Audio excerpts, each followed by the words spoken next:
Hello and welcome. My name is Abby and I live in Japan. You might be wondering, how is it possible for me to be studying Genki 1 and Genki 2 like this simultaneously? Am I a genius? Some sort of guru? Maybe a manifestation of some sort of otherworldly being? Well, I'm none of those things, and this is impossible, so let me show you how I really study.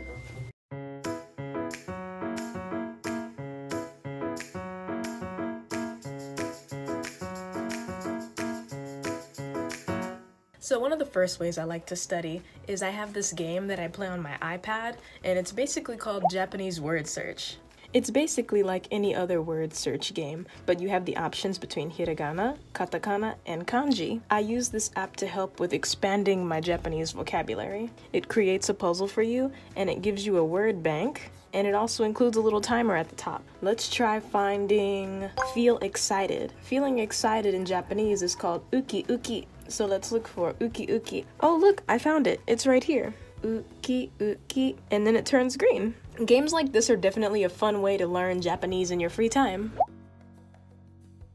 In 2021, TikTok is like a super popular app, and it's just like any other social media platform where you can reach people from all walks of life and all kinds of different nations, including Japan. About 100% of the people I come in contact with on TikTok are from Japan and more than likely speak Japanese, so I take this opportunity and I chat with them in the comments. One thing that I noticed that was really cool after speaking with some of my followers in my comment section on TikTok, they comment as if they're texting, so this helps me learn casual vocabulary and texting vocabulary and habits. For example, this one right here, if I could zoom in, I learned that putting a bunch of W's indicates that something is really funny. So the more W's that you type, the funnier something is. And as far as I know, that's something that's very unique to Japanese social media culture. Sometimes I'll even find myself going through the comments on other people's posts just to find different kinds of topic vocabulary that I could possibly use for my everyday life.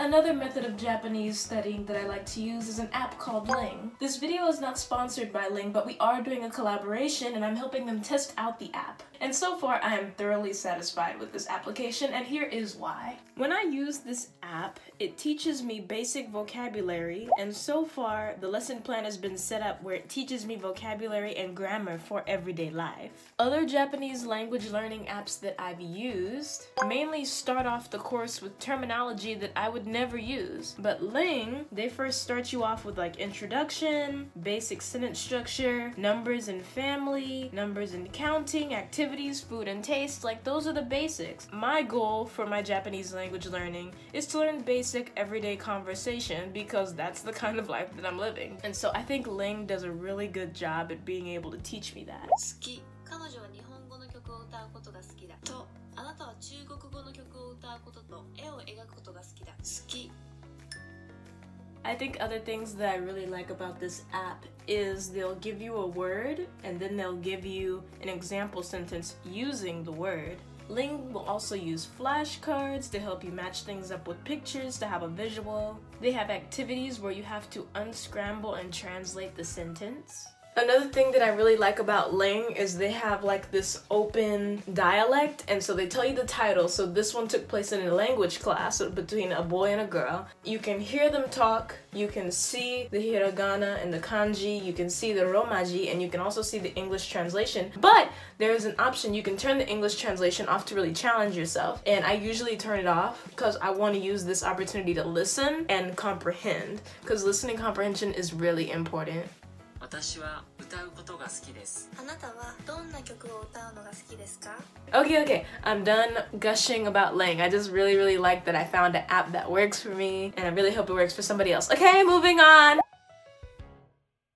I also like to study Japanese with this book. This book is called Nihongo Fun and Easy Survival Japanese Conversation for Beginners. This book is full of vocabulary and grammar. The main reason why I use this book is for its situational role play. At the end of every chapter, they give you like a little box called role playing, and it gives you the opportunity to pretty much take a situation and use the vocabulary that you learned from that chapter and any previous chapter answers and actually play out the scenario. You can do this by yourself, you can do it with a friend. Like, I think it works perfectly fine by myself, or if my husband is ever gung-ho to do the role play with me, he'll do it. To be honest with you, I don't really ask.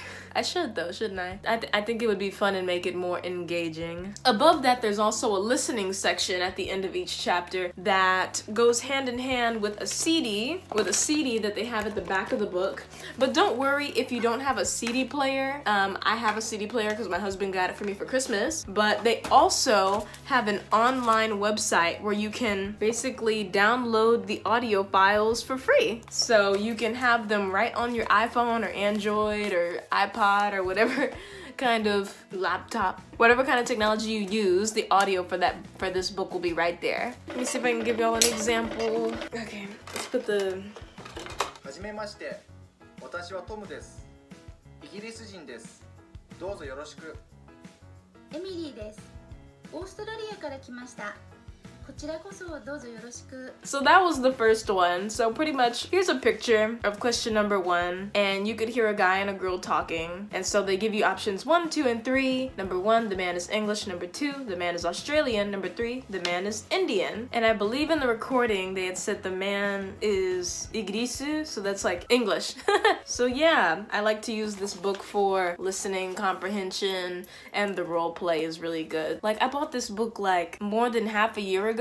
This book has been a lifesaver for me in everyday situations. A lot of the words that I know now, I learned from this book, and they've gotten me through going grocery shopping, going to restaurants, ordering takeout, taking the train, asking for directions. Like, this book, I feel, is a nicer, more friendly, and condensed version of Genki. It doesn't look intimidating at all, especially when you look on the inside. There are cute little animations and drawings, and everything's really well organized and grouped nicely. If any of you feel intimidated by Genki and you need something that is a little bit more user-friendly, I definitely recommend this book. For the faint of heart is a good way to put it. Okay, moving on. Another way that I really like to study Japanese is by watching slice of life anime. Right now, I'm actually watching Love Live School Idol, but another anime that I really wanted to watch after I finished that, this is gonna be a rewatch, but it's called I Can't Understand What My Husband Is Saying. It's about this Japanese couple pretty much going about their day-to-day and how they interact with each other. And because I'm currently like a shufu housewife married woman, well, I'm not kinda, I am a shufu housewife married woman in Japan. So I thought that watching this in Japanese, with or without the subtitles, can really help me find the vocabulary that would be normal for me to use in everyday conversation in regards to my life.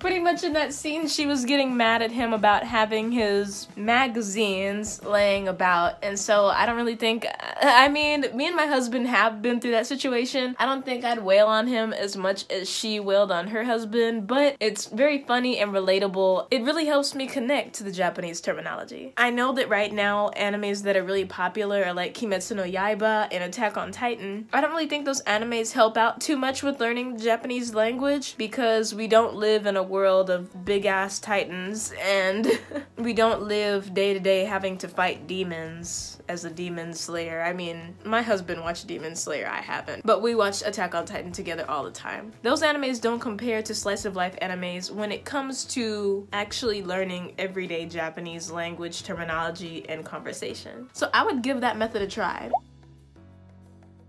The last way that I go about learning the Japanese language is actually going out of my way to meet up with native speakers and trying to have a conversation with them. I know right now, because COVID is a pain in the butt, that wouldn't really be the smartest option. It's not my go-to option either because I love being at home. I'm a homebody, super introvert here. I think the other options that I gave throughout the video are a lot more fitting and comfortable to me and the type of situation I want to be in when it comes to learning Japanese. Like, personally, it takes takes a lot of energy for me to be social, and you're adding a foreign language in on that too. I'm gonna be dead for like the next 2 days from my body being filled up with social anxiety. But if you are a socialite and you like doing that, then I ask you, please protect yourself, be careful, wear your mask, wash your hands, do all that stuff, and just take care of yourself and learn Japanese at the same time. Good luck with that.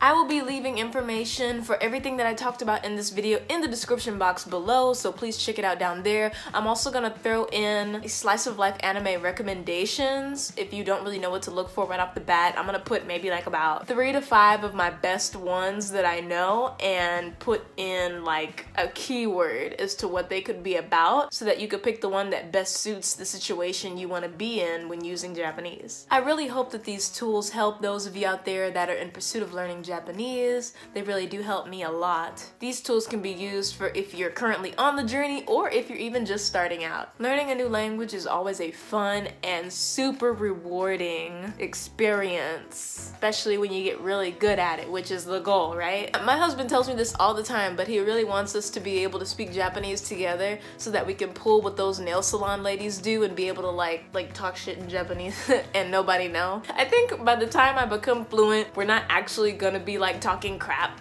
about anyone. Like, it'll just be fun to be able to talk amongst ourselves in a different language amongst people that don't speak that language. But I mean, like, I don't know, it's just it's a fun goal to strive for, being able to talk to my husband in a foreign language. So that's like one of my driving forces. But anyway, thank you so much for watching, and I really hope to see you in the next one. Bye.